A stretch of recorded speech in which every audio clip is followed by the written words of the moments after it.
गुजरात के वडोदरा में गुड़ी पड़वा के उपलक्ष्य में शहर की सीनियर सिटीजन महिला द्वारा खास नववारी साड़ी और गुड़ी की साड़ी तैयार की जाती है। चैत्र सुद प्रतिपदा के दिन चैत्र नवरात्र का प्रारंभ होता है, जिसे हिंदू धर्म का नया साल माना जाता है।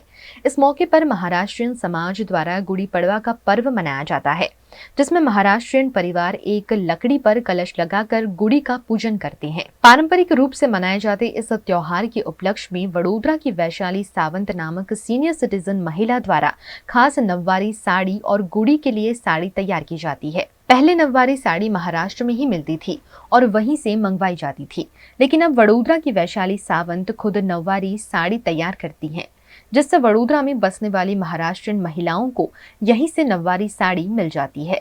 કે વડોદરામાં સાડીઓ આ સીવતા બહુ ઓછા જણ સીવતા હતા, એટલે મને એવું લાગ્યું કે ચાલો આપણે પણ કંઈ કરીએ, એટલે હું સીવું છું. અને આ ગુડી જે ગુડી પડવાનો ગુડી પણ હું સીવીને આપું છું, નવવારી સાડી પણ સીવીને આપું છું. અને મને બધાએ બહુ બધું પ્રોત્સાહન આપ્યું. એવી રીતે આ હિરકણીવાળા છે કે એમના હિરકણીમાં ગયા પછી મને પ્રોત્સાહન વધારે મળ્યું, એ પણ છે. આજુબાજુના લોકો છે કે વેરાયટીવાળા છે, એ બધા મારા પાસે સાડીઓ સીવા આપે છે. નવવારી એટલે નવવાર જ જોઈએ એને 5 વારીમાં થતી નથી, એને એના માટે નવવાર જ જોઈએ.